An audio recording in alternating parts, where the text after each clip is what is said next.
এখন হেমন্তকাল। কার্তিক এবং অঘ্রাণ মাস হচ্ছে হেমন্ত ঋতু। এই হেমন্তকালীন সময় আমাদের এই অঞ্চলের ফসলের জমিগুলো বর্ষার পানিতে একেবারে ডুবেছিল। এই মৌসুমে জমিগুলোর পানি শুকিয়ে কাদা অবস্থায় রয়ে গেছে।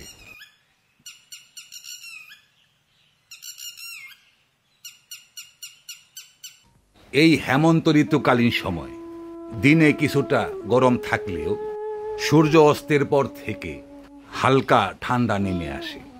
এ সময় আমাদের অঞ্চলে সন্ধ্যা এবং ভোরে হালকা কুয়াশা দেখা যায়।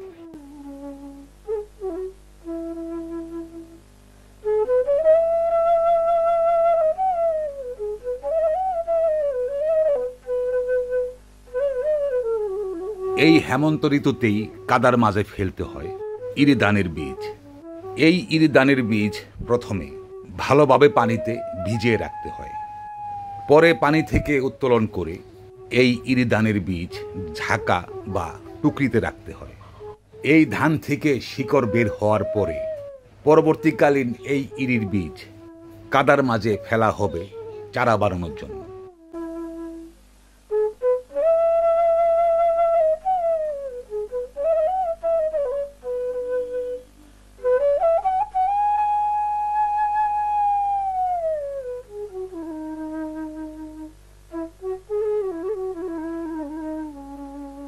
এই হেমন্তকাল হচ্ছে আমন ঘরে তোলার মৌসুম।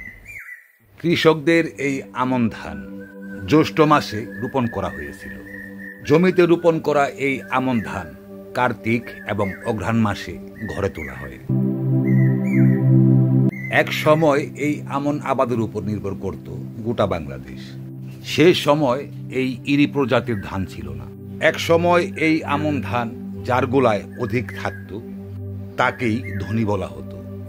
বর্তমান সময় ইরির প্রচলিত ঘটার পর আমাদের অঞ্চল থেকে একেবারে বিলুপ্ত হয়ে গেছে এই আমন ধানের চাষ। এখন শীতকালীন সময়।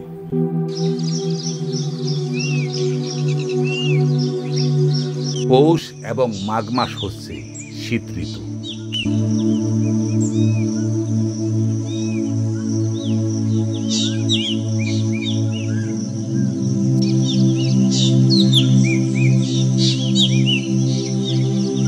এই মৌসুমে আমাদের অঞ্চলের কৃষি জমিগুলোর মাঝে প্রচুর শীতকালীন সবজি দেখা যায়। বিশেষ করে আমাদের বিক্রমপুরের লাউ এবং মিষ্টি কুমড়ের কথা না বললেই নয়। এই অঞ্চলের লাউ এবং মিষ্টি কুমড় দেশের সর্বত্রই পাওয়া যায়।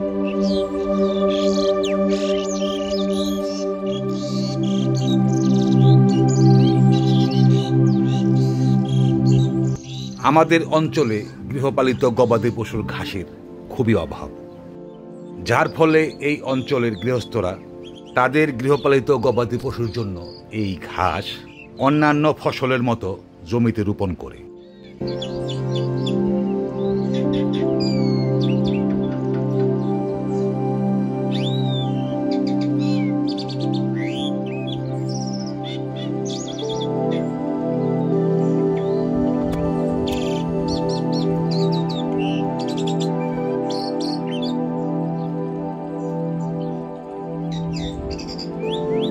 আমাদের এই অঞ্চলে প্রতিটা টানি জমিতেই রয়েছে শীতকালীন বাহারি রবি শস্য। এই অঞ্চলের টানি জমিগুলোর মাঝে চাষ করা হয় সরিষা, ধইনা, মেথি, কালো জিরা, পেঁয়াজ, রসুন, খেসারি ও মটরশুঁটি।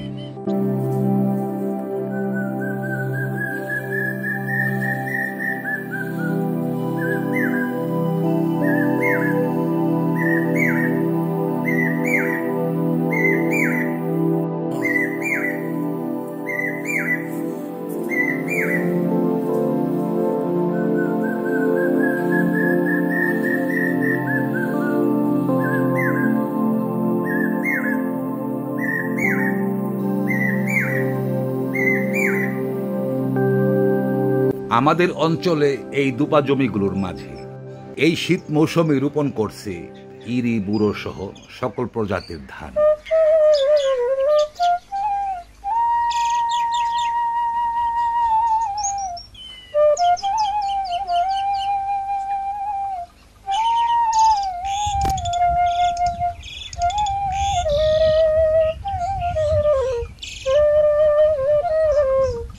গৃহস্থদের রোপণ করা এই ধান আগামী বৈশাখ জ্যৈষ্ঠ মাসে ঘরে তোলা হবে।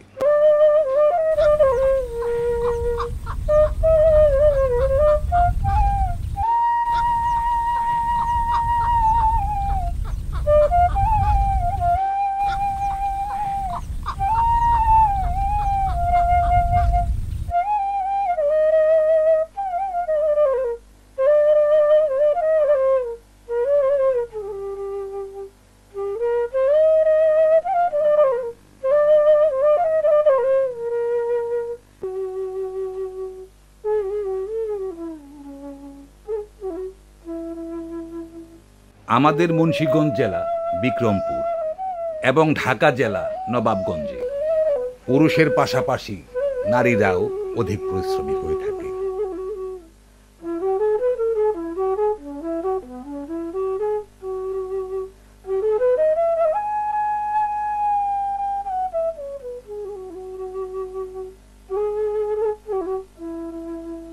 আমাদের এই অঞ্চলের গৃহস্থ পরিবারের পুরুষরা দিনভর মাঠে ঘাটে ফসলি জমি নিয়ে পড়ে থাকে।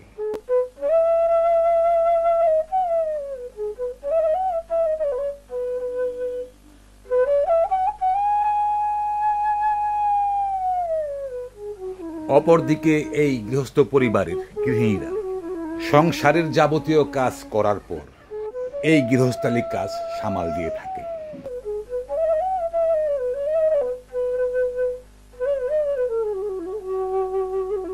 কৃষকদের এই গৃহস্থালী কাজে পুরুষের চেয়ে নারীদেরই ভূমিকা বেশি দেখা যাচ্ছে।